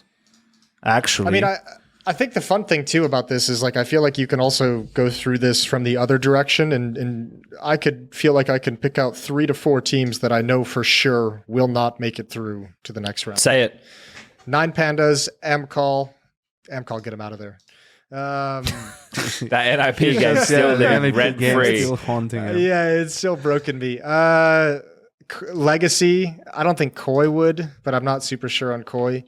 I mean, there's Koi won't make it. Yeah, I mean, Ecstatic, I don't know too much about them. I don't think they'll make it through. But, you can almost kind of trim it down just based off from the other side, right? Who were your 5, Yanko, so far? Mine Cloud9, Heroic, Furia. Who else? All right, Jason, you can't keep speaking for me. You All right, my bad. Go on. Heroic, Furia, Cloud9, Eternal Fire, the Mongols. Okay. What are you guys thinking about Apex and Ents? I think they're like on the fringe. Yeah, I think Ants is right there because it seems like they're playing better on LAN and something just clicks for them. They're one of those teams that on paper, their run so far shouldn't have been as good as it is, but their run is their run. Like you can't argue against it. So Imperial, yeah, they waltzed through the DNA RMR, I mean, but they didn't really face any real opposition. So we don't know how good or how bad they are. Hard to gauge, for sure. Exactly, right? That's the problem. And they have inexperienced players, at least 2 of the 5. Yeah. So they have Henny, though. He's returned to the majors. That's nice. I think... He was incredible at the RMRs, too. I mean, they had 4... Well, they had their 5 players were in the top 8 or 9 for the RMR. That's how the 4 guys outside of Winnie were 1 through 4. So that just tells you, no one got even double digits against them. It was 5 rounds most that any team got against them. I mean, it was 13-2, 13-3, 13-4, and 13-5. Which is what tells you that context matters, because we would be like, yelling everywhere about, this team is insane, if, that was against some other teams. But FaZe, G2, and Spirit. Well, yeah, do it against. I want to see him do it against FaZe. Bringing that one back, but that's the problem. That's one thing that Spirit has played like that against actually some of the best teams, and that's why we're hyping them up so much. But yeah, we'll see how good actually Imperial are now. Like Phelps for me has to play well in that team. Like that's one of the problems that I think they've had over most Phelps teams. Yeah, is not getting a lot of production out of him, but he is the highest rated player than Henny, right? So Henny as well, though, dude. Like with his playstyle with Yop, like I think he has to. You kind of have a lot of reliance on those 2 guys. Well, he was super. My favorite Furia roster when he was on the team, and he would be all primary AWP, and then the way that Art would use the AWP, I think made more sense because Art would go and do like the crazy pushes and plays or whatever. Maybe he'd get away with it, maybe he wouldn't. But the way that Henny was able to clutch out situations, the way he was able to AWP late round, I think that was great. Like I really like watching Henny in that period of time. But that's ages ago. That's a fucking lifetime ago. I can never believe that he left that team when they were playing so well together to go play with his brother. Yeah. And now his brother's on fucking Flamengo. And he's going back to them. It's like, where are you now? Why? What happened? Yeah, a bit of career sabotage there, wasn't it? Yeah. It would have been interesting to see what that could have become. But I was like, what are we going to do during the major for episodes, right? Obviously, because Yanko's not going to be there. And there's no break day between opening stage and elimination stage. So what are we even doing? I think Well, I mean, you can ask to do the same shift for at least for one of the days, and then you can pick a player or something and do one. I mean, probably someone that's been eliminated or a member of talent. Get Anders on there, see what crazy shit he's going to say. Probably going to say NIP are going to win the major, I reckon. Yeah. Or Astralis. That'd be good banter. Obviously, the next one is what we're talking about, guys. But this is the thing. This is why I kind of got a bit more bigger picture with it all, because there's no break day in between for all of it. So we'll see if we can pump something out. But who do you guys have going as the favorite, or is it a bit ambiguous for you? Like, do you not really have one clear name? I think you put it like tiers, right? Yeah, but that's the thing. Like, I think it's. I'm not wanting anyone to give a hot take just for the sake of it, but going into it, you'd have like Phase, Spirit, and Vitality. They would be like the three in like a bubble, and then like slightly leaning and having like lapping over into that bubble, maybe Mouse and G2. And then in the next little bubble for me would probably be a bigger handful of teams, which would include names like VP, Na'Vi. Who else is in there? Eternal Fire, even. I rate them pretty highly. I wouldn't put Cloud9. I would swap Mouse and VP in what you just said. Yeah, you rate VP over Mouse? Yeah, I think after the collapse for Mouse in Katowice, like I still can't put my trust in them when it comes to those big playoff games, right? It's just been inconsistent from them when it comes to when there's a big crowd and all of that stuff. It's still been tricky, and VP, we've seen them do it. I just hate fucking VP that they failed in Katowice, so we couldn't get like to see them at that tournament, like what they're capable of. They just qualified for Dallas as well. Online Heroic did also today. They 3-0'd the RMR. Yeah, they 3-0'd the RMR, like they got the important stuff done in that sense. So we'll see. Like, obviously everyone hates playing them and they have this unique style. I think it's going to get very interesting when we get to the elimination stage, right? With some of what are the matchups going to be, because you obviously have good teams coming from the opening stage, and then we've seen before how it gets fucked by the seeding. Well, now the seeding is better, and also we have this stuff where the first seed plays the 9th seed instead of first seed playing the 16th seed. So it should also sort of even itself out a little bit over the course of the whole stage. But yeah, I think it's hard to go against Spirit. The one thing that people should understand at home that's going to be different about Spirit is now they have the target on their backs. Right, like now everyone everywhere is saying they're the favorites to win the major. Right, like they seem to be in the hottest form. Right, they arguably have the best player in the world in Donk with the way how he's been playing, especially because I think if he's having that sort of games from a rifling and entry fragging position, that just makes it so much easier for the team. Right, because that means like you're opening up, you're getting all the openings. Yeah. And the rounds are much easier to close out from that point on. For Oppers, it's a little bit more later in the round. They're bailing you out, or a kill here, a kill there, right? And a bit of a different dynamic in that sense. So we'll see how they're going to cope with that. Everyone's been picking Vertio against them, which means, they've been getting a ton of reps, and their results haven't been terrible on the map, but I'm sure they've gotten better at it. So we'll see how they square up against others. And I think for me, it's always, when it comes to the majors, one of the main things I look at is just experience, because it's different compared to everything else in regards to pressure and how your players will behave, right? Like you need to be sort of, I don't think you can necessarily prepare for that. You can just do your best to make life easier for them, right? And try to anticipate that and do what you can. And that's why teams like FaZe, right, if they can get to the playoffs, that's where they'll be one of the contenders, right? G2 as well. No matter how inconsistent they may, even if they limp into the playoffs, right, they're going to be a different sort of a beast. While you can't say the same thing for Mouse or some of these other teams that might make it into the playoffs somehow, right? Like, okay, that their run is going to fizzle out there. But some of these teams that have big names, big players as well, like that's where they're going to be doing their best work. Yeah, I think like this is a similar conversation. Well, no, it's not really. I was going to say like with the Kato talk, like because people don't like it when we sit there and we say, oh, FaZe, they're like a stage team, but if the RMRs and the way that the players talk about that having so much pressure in an event like that doesn't explain to people the added level or layer when you're playing an event of this stature, and you're talking the first CS2. What do you guys think of the first CS2 major as like a framing for this? It's more like, for me, it's obviously the game is very similar, right? But it still marks like a new chapter in a way. I prefer it much more like what you just said, like the start of a new chapter rather than the first CS2 major, right? Like I think it's fine to mention it here and there, you know, but that shouldn't be the theme. I don't feel like, I don't know, like I think it's putting too much emphasis on that when it's not necessary.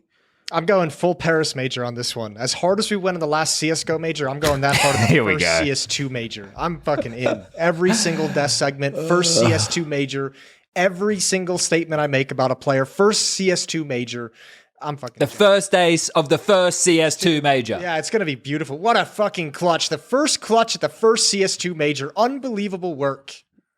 Oh, You're not casting, I'm really though, remember, looking forward Jason. to that. I'm going to cast on the my desk. job. I'm going to cast on the desk. I'm doing it all. Oh dear. I think that's one of the qualms, is it's so easy to paint it with the brushes like the first CS2 major. But yeah, for me, looking at that kind of big picture of it, it's just a new chapter. Like when we went from 1.6 to Source, we didn't really go, right? It was like begrudgingly some people went, and one of the larger reasons was the CGS because of the type of money that was available, and a lot of people stayed with 1.6, and then 1.6 flourished after CGS died still for a couple more years. Or flourished is maybe the wrong word, but was the primary version. And then when we went into CSGO, well, obviously there was a lot of different iterations of the game. It got updated a lot, but this is the biggest update. A lot of teams stuck with their home game, didn't they, for like the first year of CSGO because it wasn't very strong? Yeah, it was only like NIP are the ones who took the big leap by blending the 1.6 and the Source players together, right? And that was games came after that, made the big switch, and those were the top dogs for a while. And now there's like, obviously because CSGO is no more, it's nixed. Then everybody just has to be playing this version of the game, and it's been pretty tumultuous out the gates. I'm still a little bit upset with how long things have taken to get them to where they are. I put a tweet out the other day about 3 of the biggest issues I think that would be like great for them to fix in terms of gameplay, because most people, like, and I even replies here, they're like, you're one of the people who could tell Valve to fix the anti-cheat. I'm like, for fuck's sake. Like I clearly say here in the tweet, top 3 CS2 gameplay fixes. Talking about the boosting inaccuracies on people's heads, right? How you still have the issues with that, which is a core component of teamwork and something that's quite key in a lot of rounds of Counter-Strike that we see. The wall texture clipping. Someone put out a nice video that I retweeted the other day. That one's a nightmare. Who was that? I've actually seen so many times where that's been like punished in like a live game, like just in like weird situations. It was by Jesper CS. And it shows like a lot of, like, Anubis Heaven is an example, and you're trying to jump and you just clip on the wall weird, or I don't know what it is that's causing it, but you're unable to jump up, something which should be very pedestrian to jump up.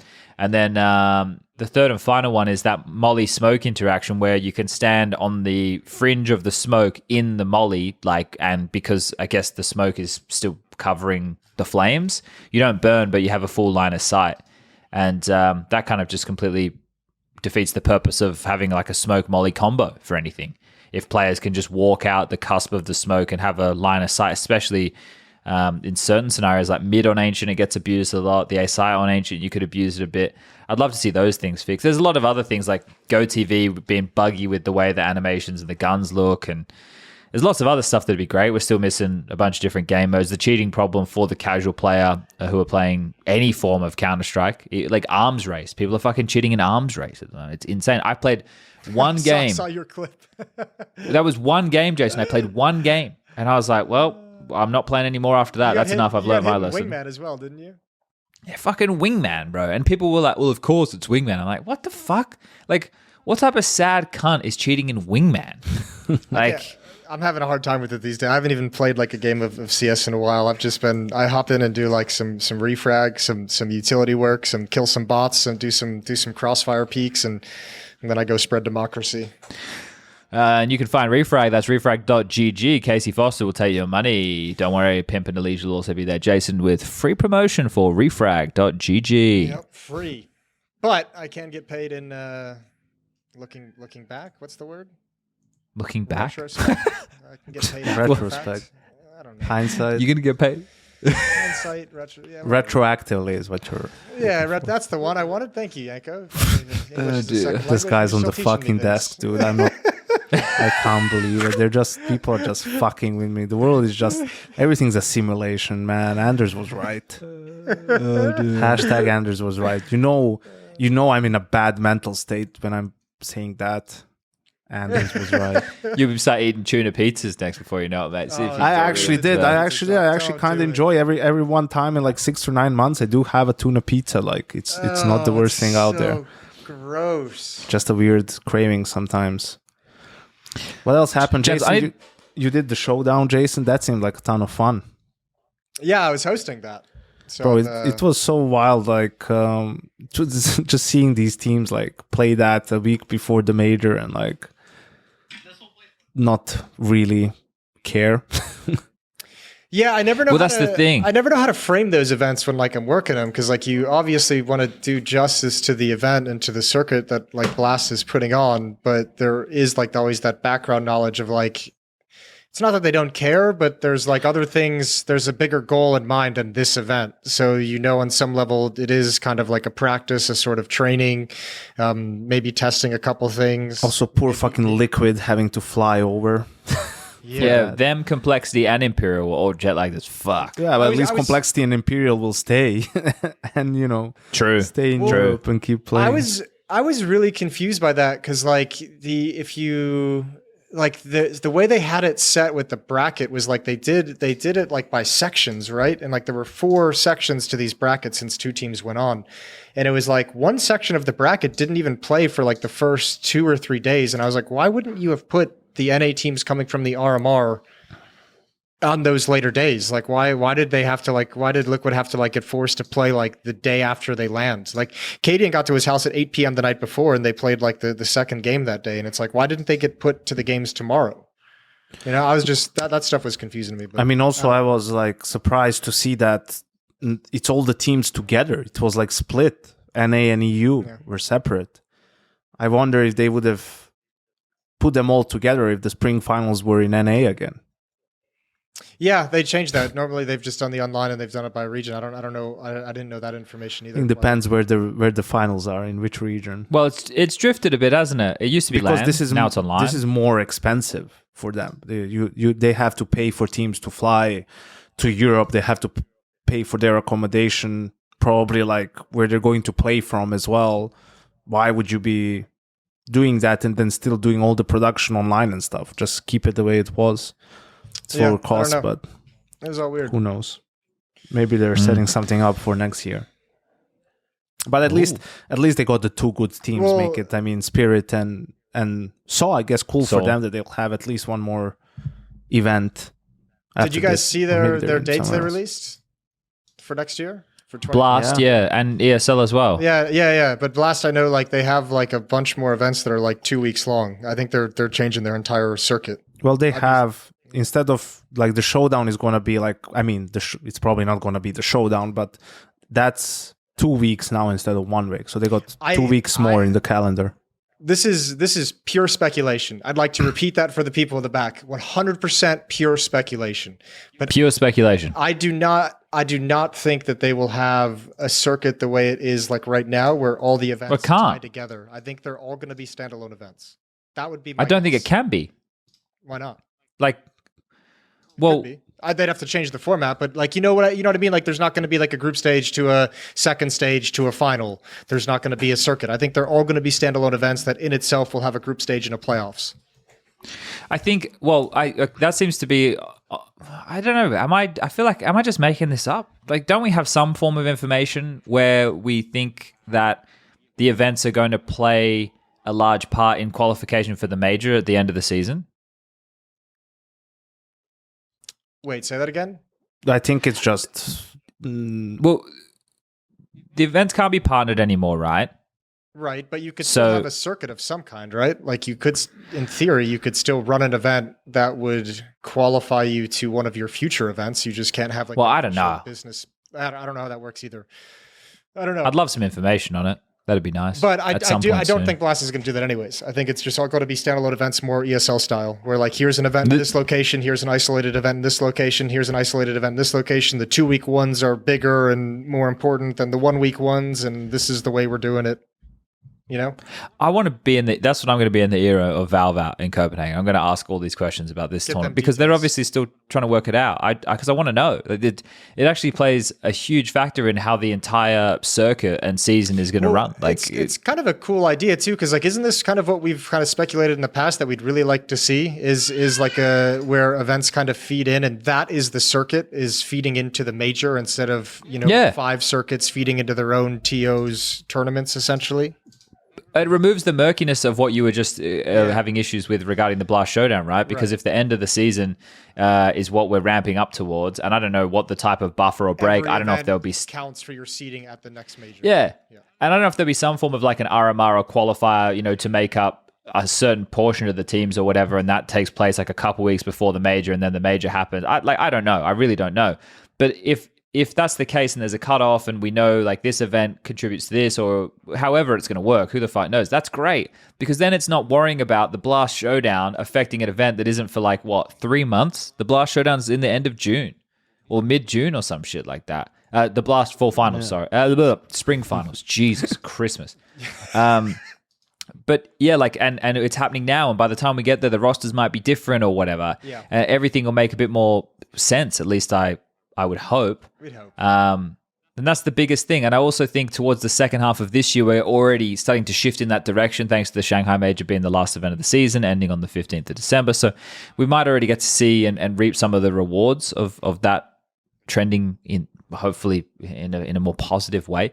Gentlemen, I need to break some news to you right now. It's not breaking news, but it's just something I have to go and do. At 7 p.m., I have to go have a meeting with Frank and Harry and Hugo and Trace regarding content that we're starting to work on for events that are coming up. Oh, that's in 10 minutes. Yeah. Okay. All right.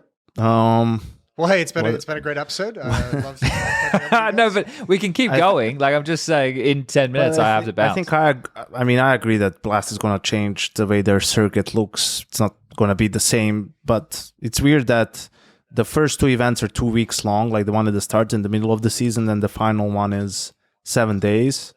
So I don't really see Blast doing a 2-week long event that has a final in the arena with like 16 teams. I mean, that would be a big change for them. But then again, you can't really do what's the point of doing like a 2-week long studio event with some sort of I don't know. I guess we'll just have to wait and find out. Well, ESL do it with Pro League. I don't know if it would be like any massive leap in terms of what they've done in the past. Like if you remember their other circuit that they did, like with when they were trying to get as many the Pro Series games, the actual Pro Series, they were in arenas. I mean, the only thing that's changing is the number of teams, really, right? But there was less teams, and those events were like only a couple of days long. Like the whole stay was like 6 days or something like that, and now they have 2 weeks blocked in the calendar. So I think they're going to be like, I think there's going to be a couple, I don't know. I guess, I would imagine like at least one of, like, because they have the studio in Copenhagen. So maybe like a large group stage will be in the studio and then maybe a smaller venue in Copenhagen.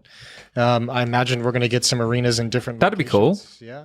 I'd like that. I think that's the cool thing. Like Denmark has a really big Counter-Strike audience. It would be really sick if they ran for like the first week and a half or whatever, the group stage or whatever it would be, and then for the final, I don't know what the space looks like that they would be using, but you have a couple of thousand seats or maybe even just 1,000 seats or whatever, and you do a nice little intimate final like that. That'd be sick. That's what I want to see, that type of stuff. That would be really cool. I would love to have the opportunity, like ESL's one who are never going to try anything new as far as events are concerned, like with spaces. I feel like that one I'm smashing my head against a brick wall. And like we said before, Jason, with Valve, we don't want to do that anymore. But I would love to be able to help and discuss with other TOs about ways and different locations and different ways to be able to set up because I think that's one thing that okay, Blast have the cool intro, but they've run that for a couple years now with the lights and the dun dun dun. Like that's great or whatever. But the viewing experience itself for Counter-Strike, I don't think we're doing it in arena optimally or in person optimally. Right? For at home, there's only so many ways you can do it, and there's more ways that you can offer things. But I feel like to make it actually an interactive viewing experience for the people, as opposed to just having people have heard me say this a million times, but just the concert format, right? Of you sit there and it's like you're being performed to.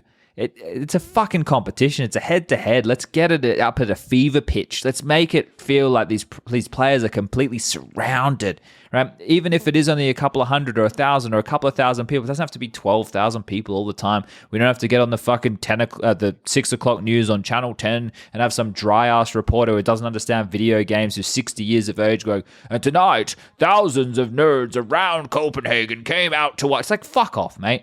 Let's start doing some fun shit. Yeah, I like fun shit. I feel like a sort of a vibe that you would like, and I might be way off here. It might be bullseye.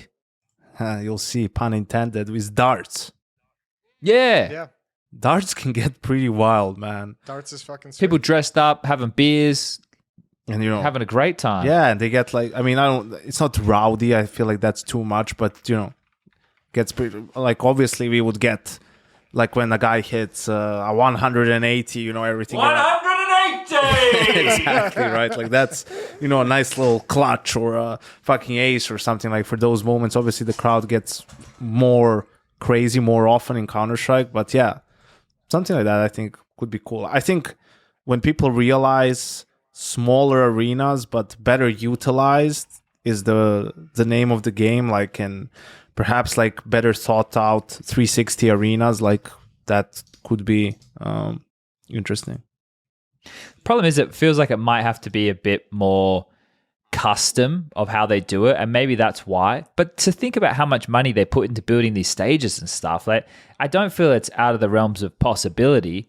And I think when you do that, let's say you have less people and you're worried about not getting, like, you're not going to go and you don't need to get a huge venue anymore, right? You get a more suitably sized venue. And I think you could get hardcore, like when you're trying to fill out 12,000 people for a major, great, because you're going to have 12,000 people who love Counter-Strike, especially in Europe, who are going to come and participate and watch this stuff. But when it's at an event that's, I don't know, what's another example?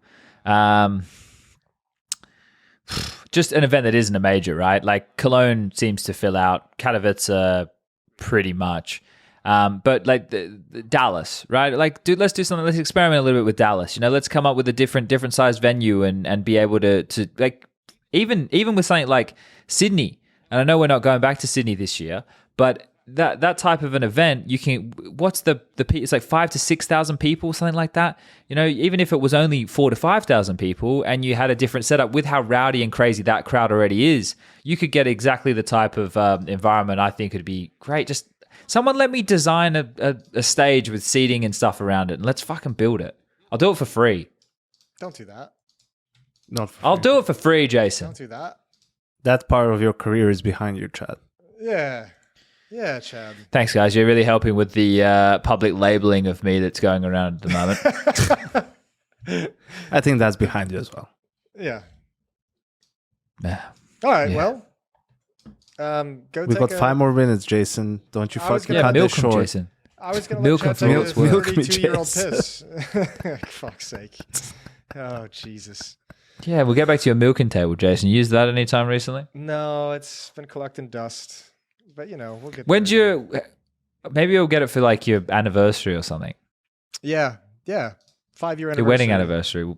We'll crowdfund in the Discord a milking table. Oh, speaking of milking tables, the jock straps are coming in nicely. Yeah, you did send us a picture of those. I did send a picture. Do we have to wear them? Of I was course. thinking it might be fun. We need to do a photo shoot in To them. do a photo shoot, yeah, we could find a cool way to do. I don't know. I have a really hairy ass. I do too. Me too. Okay. It's a prerequisite to be on the part of the Talking Counter crew. Okay. All right. Well, the internet is forever. That is what I did tell Harry when he dressed up in a maid outfit. Yeah. Let's see. Harry Russell maid. If he can get away with that, we should be able to get away with jock straps. What, showing our bare ass? Well, would you rather go frontal? You don't have to show your ass. Oh, that's true. Yeah, you're right. We don't have to show our ass. We just have to show what we're working with. Yeah, exactly. I'll let everybody know right now. I just have an average size penis. If you do type just Harry GG space made, it's up. It's immediately there. Yeah, on Google, of course, so- because the internet, and there's multiple pictures of him in it.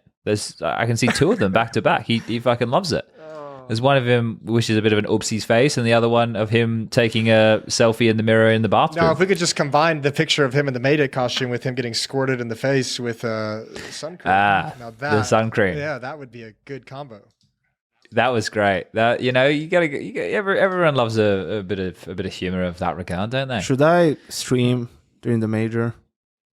Should you stream? Yeah. Yeah, get a couple in you.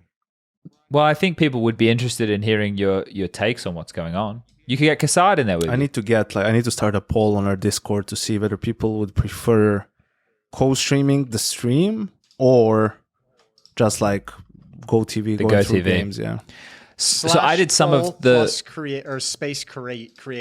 We'll give you slash a poll Space. space But create. to be honest, like I don't really feel like reaching out to PGL for The co-streaming rights. co-streaming rights, like, or reaching out to them again in any capacity, really. I just streamed. I did so the 90 seconds the delay now on Yeah. the Go TVs, or sorry, the CS TVs. And I did a bit, and I think if the people are there like to listen to your takes on what's going on, like I was observing and I was essentially talking through like what I was seeing happening with the game. I wasn't just like fucking talking about watermelons and I don't know, French fries. That's what's on my screen right now. Then considering I wasn't live, I was 90 seconds behind the actual game. I think I had decent enough numbers. People seem to be interested with it, so I think it's got value. And it's if you're going to be watching anyway, why not? I'll see. Yeah. I don't want to commit to it like fully and then like bail on some days. I'll probably like do something on and off.